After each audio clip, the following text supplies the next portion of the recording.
Halo guys, apa kabar kalian? Semoga kalian selalu sehat dan selalu dalam lindungan Tuhan. Vanamagan adalah film petualangan aksi berbahasa Tamil India 2017 yang ditulis dan disutradarai oleh A.L. Vijay. Film ini dibintangi oleh Jayam Raffi sebagai Vicky alias Jara, yakni orang hutan yang tak sengaja ditabrak oleh gadis kaya raya bernama Kavya, yang diperankan oleh Sayesa. Namun sebelum lanjut, mari kita sapa dulu penonton yang belum disenggol sama Mimi nih. Ada Kak Banuri yang ada di Istria, Firdaus Sulawesi Barat, Chris NTT, Zufrianto Gorontalo, Lilis Blitar, Aizat Malaysia, dan Muhammad Jazuli yang ada di Tegal. Buat yang udah pernah nonton boleh skip, dan yang penasaran yuk langsung aja ke alur ceritanya. Berlatar di sebuah rumah mewah milik Kavya. Pagi harinya, Puli Pandian, asisten rumah tangga Kavya, tengah sibuk mengatur semua pelayan mempersiapkan makanan kesukaan bos mereka. Inilah Kavya, gadis cantik manja yang terpaksa tinggal sendiri karena kedua orang tuanya meninggal dalam kecelakaan di masa kecilnya. Mereka meninggalkan industri besar atas nama putrinya, Kavya Industries, yang kini dijalankan oleh teman ayahnya, Raja Sekar. Suatu hari di tempat kerja, Raja Sekar meminta Kavya menandatangani aset. Kavya tak pernah membaca semua asetnya, karena sangat mempercayai Raja Sekar. Ditambah lagi, Vicky, putra Raja Sekar, adalah sahabat dekatnya dari kecil. Sekar mengetahui bahwa Kavya dan teman-temannya berencana menghabiskan tahun baru mereka di Bora Bora. Namun mereka tidak dapat melakukannya karena paspor mereka ditahan. Raja Sekar menyarankan agar Kavya dan teman-temannya pergi ke Pulau Andaman saja. Di sana tak kalah indah dari Bora Bora. Pergilah mereka ke Andaman menggunakan helikopter. Kavya dan teman-teman sangat menikmati liburan mereka. Namun setelah itu mereka diam-diam membuka portal polisi, di mana wilayah itu tidak boleh dimasuki tanpa izin. Polisi menyadari dan mengejar mereka, hingga mereka tak sengaja menabrak seorang suku hingga pingsan.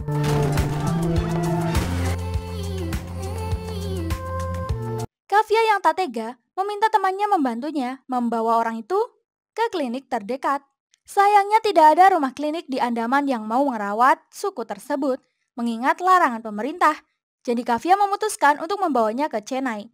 Dia dan teman-temannya pergi ke bandara dan menandai suku tersebut seperti orang normal.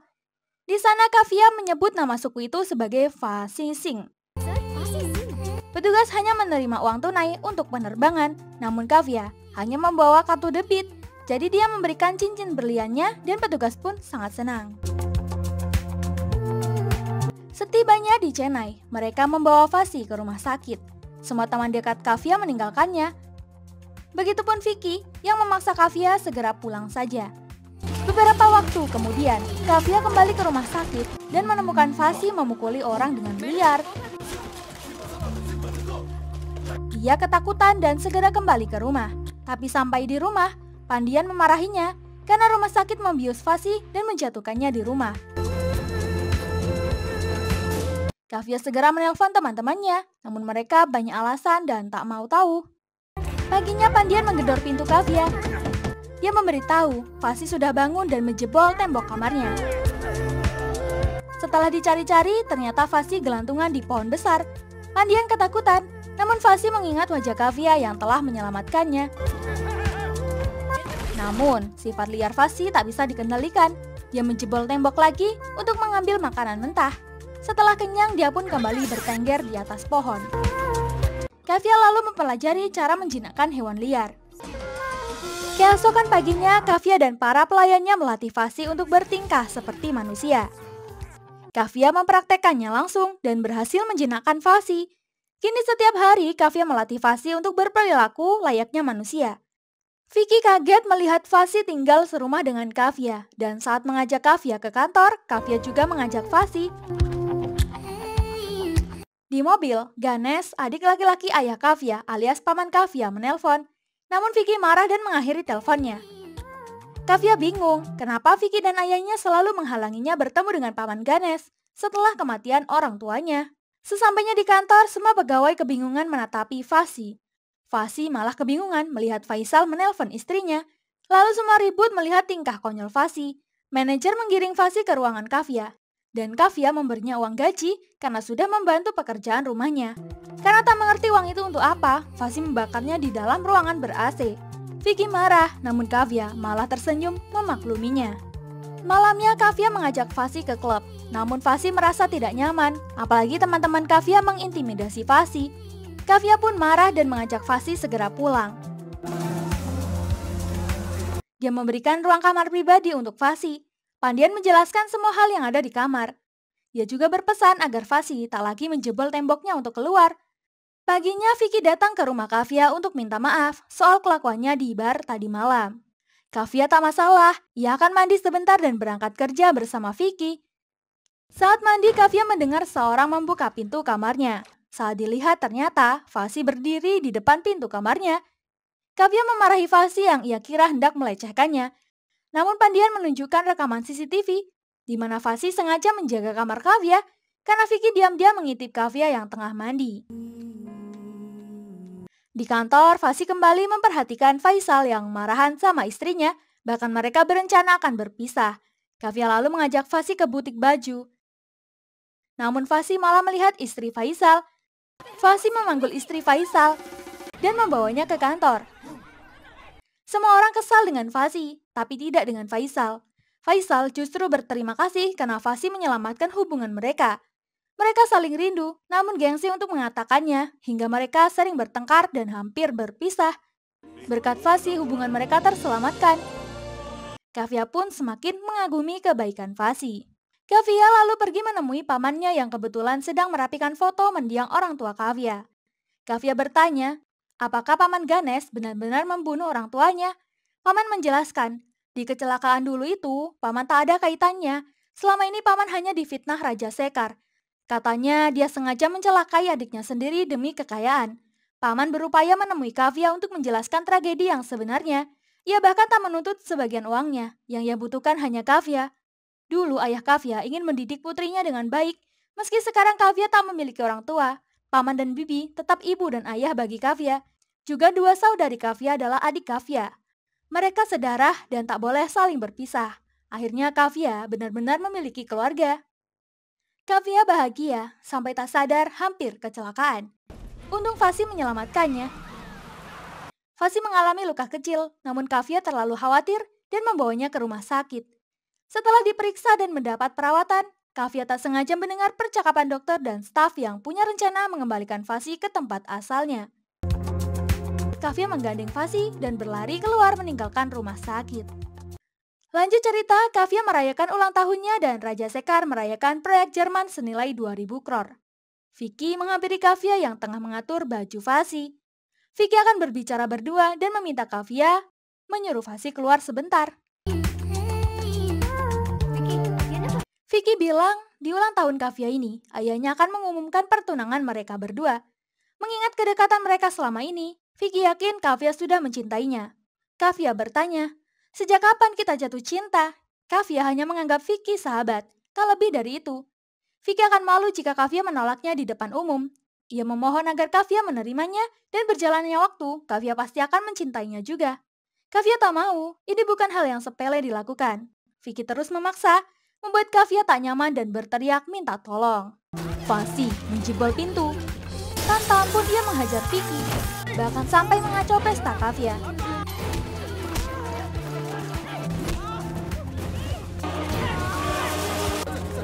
Vicky sangat trauma karena Fasi hampir membunuhnya. Inspektur segera menjaring Fasi, tapi anehnya, Fasi kan bisa menjebol tembok ya. Kenapa dia sangat susah keluar dari jaring lembek itu ya guys? Vicky segera dilarikan ke rumah sakit, sedangkan Fasi dibawa ke kantor polisi.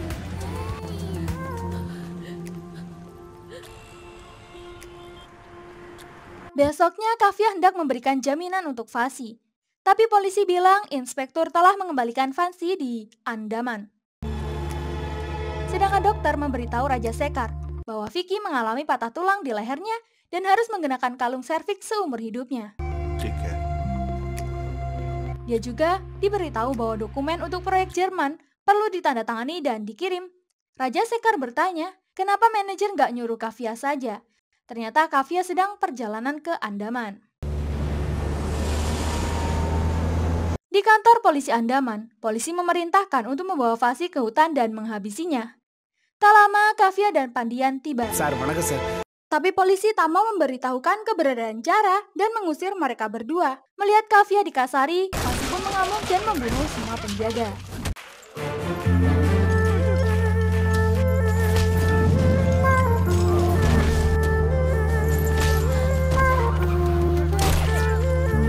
Ketiganya melarikan diri ke hutan karena polisi terus-terusan mengincar mereka.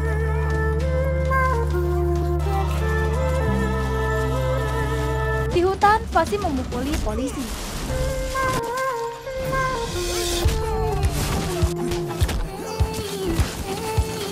Lalu ia ditodong senjata oleh Shanmugam. Shanmugam terkejut melihat dia masih hidup. Shanmugam lalu mengungkap kepada Kavya bahwa nama asli Fasi adalah Jara. Jara pun teringat kembali kejadian mengerikan yang menimpa keluarganya dan sukunya.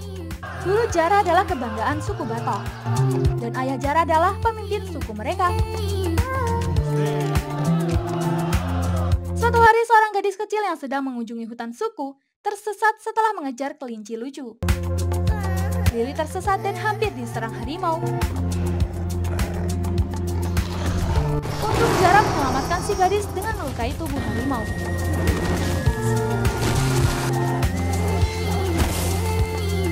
Namun setelah itu Jara menjahit luka harimau dan mengobatinya.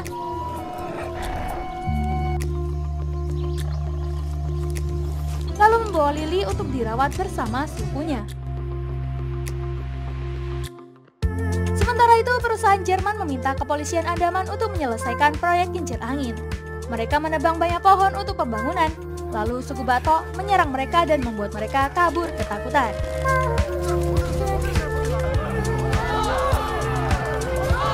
Perusahaan menekan kepolisian segera mengatasi masalah itu dan meminta Shanmugam segera mengevakuasi suku tersebut. Jika mereka tak mau, maka membunuh adalah jalan satu-satunya. Para polisi pun bergerak menggunakan seorang tokoh yang menjadi penengah bahasa mereka. Suku sudah lama tinggal di hutan ini dan mereka akan selalu tinggal di sini melestarikan peninggalan nenek moyang mereka. Shanmugam memerintahkan polisi untuk menembak suku tersebut, namun tiba-tiba Shanmugam mendengar suara putrinya. Lily memberitahu ayahnya ketika ia diserang harimau dan Jara dari suku itu telah menyelamatkan nyawanya. Shanmugam pun terharu, ia sangat berterima kasih dengan mereka. Malamnya mereka pun melakukan ritual pengembalian Lily kepada keluarganya. Karena tak jadi menyerang, inspektur memarahi Shanmugam. Emosi telah menghalangi tugas Shanmugam.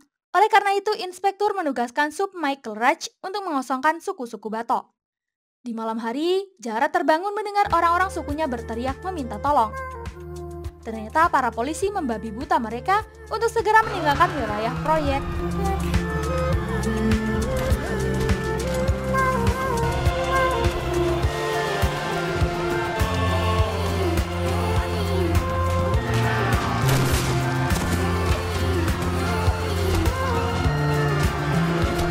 Bahkan ayah Jara ikut terbunuh dan Jara pun terjaring.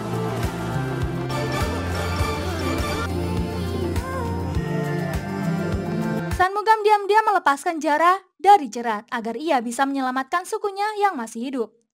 Jara berlari dan tak sengaja tertabrak oleh Kavya dan teman-temannya. Mugam bersyukur melihat Jara masih hidup. Namun tanpa pemimpin, Shanmugam tak yakin suku Batok akan bertahan hidup. Mereka tinggal di selatan, dekat Bukit Gajah. Pandian yakin, jika Jara bersatu kembali dengan keluarganya, maka klannya akan sejahtera. Namun, Kavya tak bisa meninggalkan Jara sendirian. Ia akan mengantar Jara sampai Jara menemukan keluarganya. Sementara itu, Raja Sekar yang telah kembali dari AS tiba di Andaman. Sekar memarahi inspektur karena orang biadab telah menculik Kavya. Menurutnya, Kavya tidak gila dan melarikan diri bersama Jara.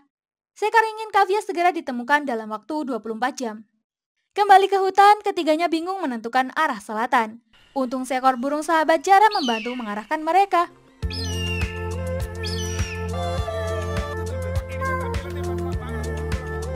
Di kantor kehutanan, petugas polisi memperkenalkan Surya Prakas, Komando Operasi Kehutanan. Untuk menemukan Kavya, ia membuat rencana yang disebut Proyek Nol. Ada 3 cara untuk memasuki hutan, dan jika mereka menggunakan kekuatan penuh untuk menutupi zona tersebut, radius 50 km akan secara bertahap dikurangi menjadi 0. Mimin juga nggak paham sih apa maksud bapak itu. Sementara itu, Jara mengambil buah-buahan untuk dimakan.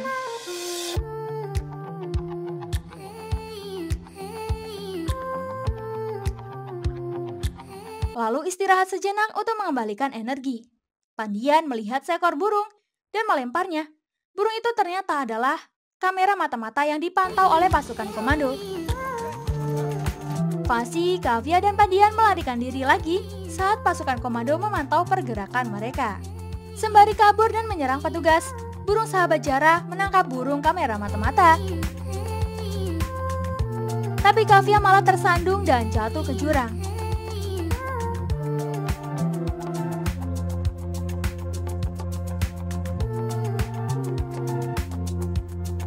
Beruntung, Jara berhasil menyelamatkan nyawa Kavya. Namun Pandian kebingungan tak tahu jalan turun untuk menyusul mereka.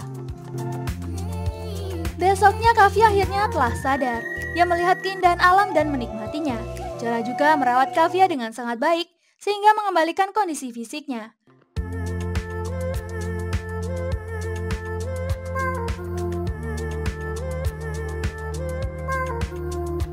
Pasukan dan Raja Sekar masih mencari keberadaan mereka, sampai akhirnya pasukan komando memergoki mereka berdua.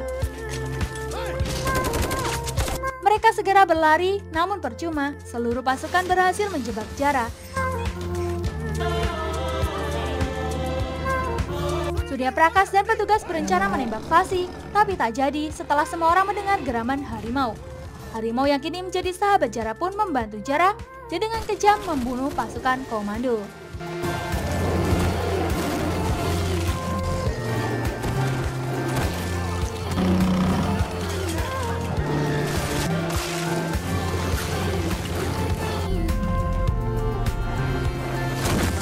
Sedangkan Jara akhirnya berhasil melepaskan diri dari jeratan dan segera menolong Kavya yang tengah ketakutan dengan harimau. Di camp, Subinspektur yakin jika mereka melakukan perjalanan sejauh ini artinya Kavya membantu Jara mencari keberadaan sukunya. Samuga mendengar mereka yang hendak mengincar suku Batok. Ia harus segera menemui Kavya untuk memberitahukan hal itu. Di saat yang sama, Pandian yang sedih akhirnya menemukan Kavya dan Jara. Dia marah-marah, namun tak ada yang mau menanggapi Pandian. Sampai seekor harimau menakuti Pandian. Pandian berlari dan Kavya mengikutinya. Mereka sempat berhenti setelah menemukan suku Batok yang selama ini dicari-cari. Tangis haru pun terjadi. Suku Batok sangat senang.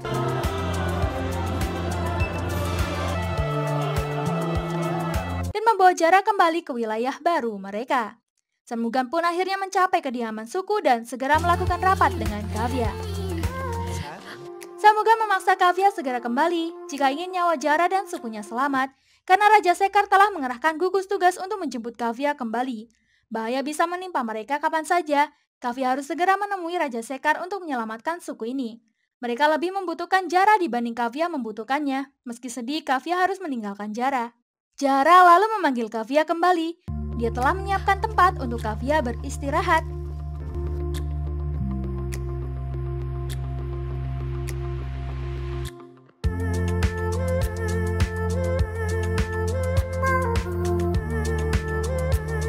Keesokan paginya, Samuga memberitahu Raja Sekar karena sudah membawa Kavya. Namun Raja Sekar menampar Kavya yang sengaja melarikan diri, membantu Jara yang hampir membunuh Vicky. Karena Jara, Vicky harus menggunakan penyangga di leher seumur hidupnya. Kavya harus bertanggung jawab dengan menikahi Vicky.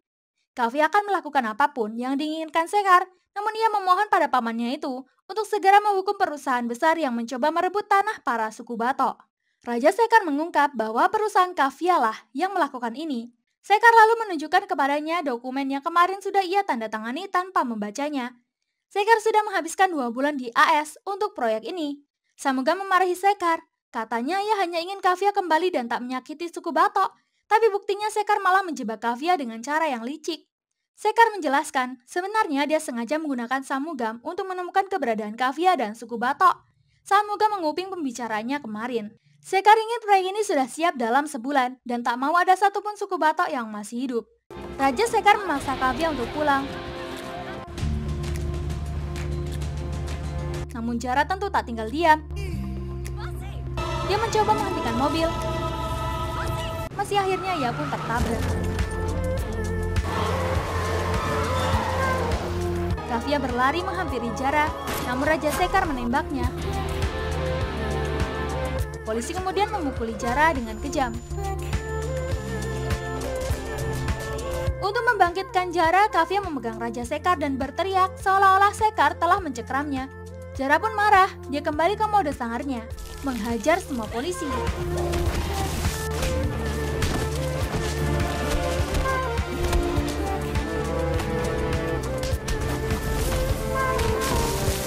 Jara juga mengacau Sekar yang hendak menembaknya dan membuat Sekar tak berdaya. Beruntung, Kavya menahan Jara yang hampir membunuh Raja Sekar. Sekar melepaskan Jara dan menyuruh Kavya segera pergi dengannya. Namun Kavya marah, bukankah Jara yang menyelamatkan Sekar dari maut? Sekar melakukan ini untuk industri Kavya, namun Kavya sudah muak. Itu bukan demi Kavya, namun hanya mimpi Sekar saja. Cinta dan kasih sayang Sekar sepenuhnya hanya materialistis, hanya demi uang. Kavya tak membutuhkan semua itu. Aku bisa mengambil semuanya, tapi tanah ini adalah milikku, dan saya memutuskan siapa yang akan tinggal di sini. Sekar tak habis pikir. Segitunya Kavya membela orang biadab itu. Namun bagi Kavya, bukan Jara yang biadab, Sekarlah yang biadab. Dalam mengejar uang, ketenaran, kekuasaan, Sekar berubah menjadi orang biadab yang suka menikam dari belakang. Orang-orang suku Bato lebih manusiawi dibanding Sekar dan komplotannya. Film pun diakhiri dengan Kavya yang mengusir Sekar. Ia sudah tak membutuhkan Sekar untuk hal apapun dalam hidupnya, dan film pun berakhir. Terima kasih buat kalian yang sudah support channel ini. Jangan lupa tinggalkan like dan saran kalian ke kolom komentar. Sampai jumpa di alur cerita berikutnya. Terima kasih.